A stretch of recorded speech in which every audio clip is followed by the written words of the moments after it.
चौकी बांधना। चौकी बांधना है क्या?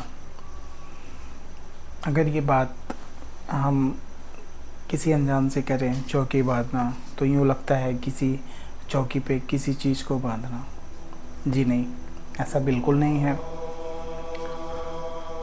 चौकी बांधना एक तंत्र विद्या है, एक जादू है। जय श्री महाकाल, जय माता दी। हमारी यूट्यूब फैमिली, महादेव आप सबको स्वस्थ रखे, माता रानी आप सबको स्वस्थ रखे। वीडियो पूरा देखिएगा।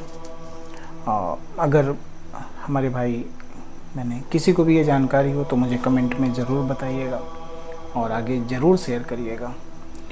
ये बातें हम अंधविश्वास फैलाने के लिए नहीं कह रहे हैं। ये बातें ग्रंथों में जिक्र है, कुछ प्राचीन किताबों में जिक्र है और कुछ व्यक्तियों गुरुजन द्वारा बताया जाता है। अक्सर ये काम गडेरिए, आदिवासी, थारू जनजाति के लोग, ऐसे लोग किया करते थे। वे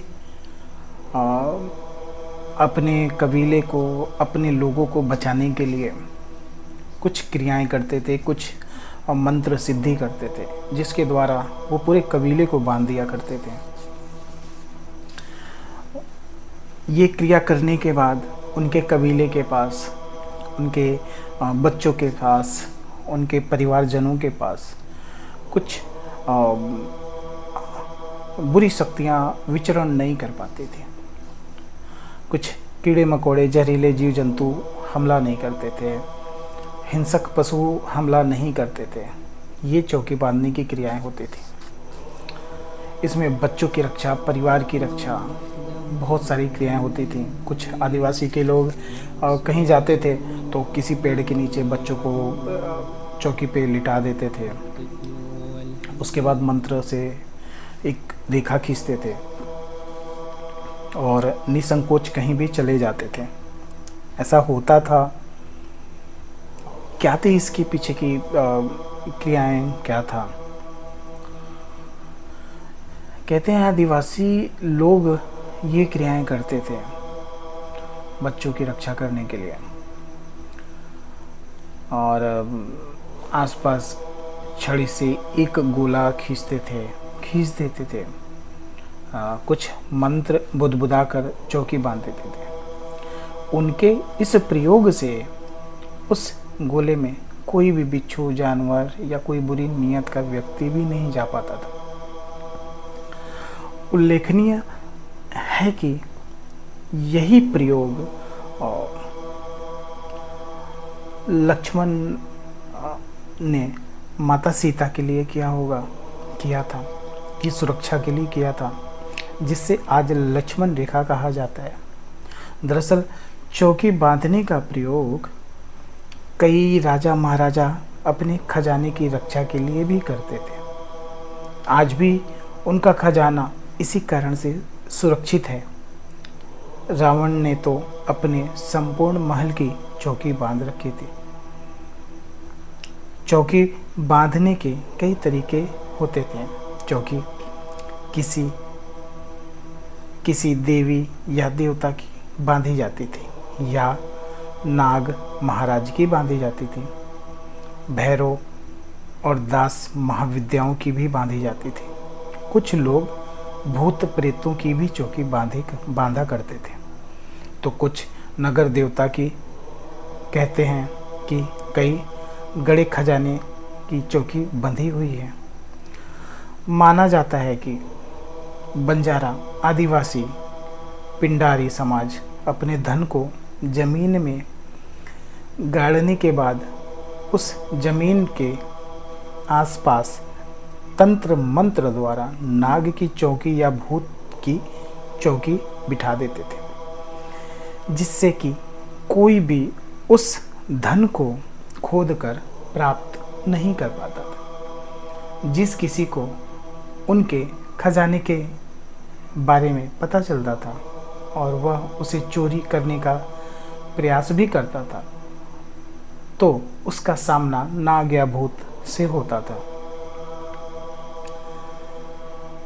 ऐसा कहा जाता है और ऐसा होता भी है, सुनने में भी आता है। बहुत आपने सुना होगा कि ये ख़जाना मिला, देखा तो किसी ने हमला कर दिया। अक्सर खजानों पे नागों का पहरा होता है, ये अक्सर देखा गया है कि कहीं भी निकलता है तो वहाँ पे कुछ सांपों का निकलना स्वाभाविक है।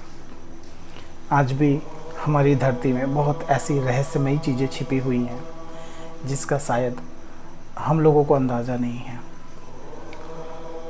बहुत ऐसे गुरुजन हैं, बहुत ऐसे श्रेष्ठ हैं जिनके माध्यम से, और बहुत ऐसे ग्रंथ भी हैं जिनके माध्यम से इनको प्राप्त करने की, इनको देखने की मंत्रों को दी गई है, साधनाओं को दी गई है, कुछ क्रियाएं दी गई हैं जिनके द्वारा शायद हम इनको देख सकते हैं या फिर इनको प्राप्त कर सकते हैं। लेकिन उसमें भी बाधाएं आती हैं। और साधनाओं के लिए तो मैं ये कहूँगा, और मैं क्या, कोई भी कहता है कि कुछ भी करिए, आप कोई भी साधना करिए, कोई भी क्रिया करिए, किसी भी चीज़ों को करिए तो गुरु ज्ञान जरूर लीजिए, गुरु से परामर्श जरूर लीजिए। कहते हैं कि ये जो पैसे मिलते हैं उसमें अदृश्य शक्तियों का वास होता है जो कहीं ना कहीं आपको हानि पहुंचा सकती हैं। बिना जानकारी के अभाव में कुछ ऐसा कदम ना उठाएं। अगर आपको कहीं ऐसा लगता है, होता भी है, कभी कभी देखा गया है कि ये चीज़ें हुई भी हैं, तो किसी जानकार से मिलिए, किसी पहुँचे हुए संत से मिलिए, या फिर आपको आपके बुद्धि विवेक से जो आपको समझ में आए वो करिए और सोच विचार के करिए। बस मैं यही आपसे कहना चाहूँगा। ये चौकी बांधना एक क्रिया था जो वर्णन किया गया है। तो आपको ये हमारा वीडियो कैसा लगा कमेंट करके ज़रूर बताइएगा।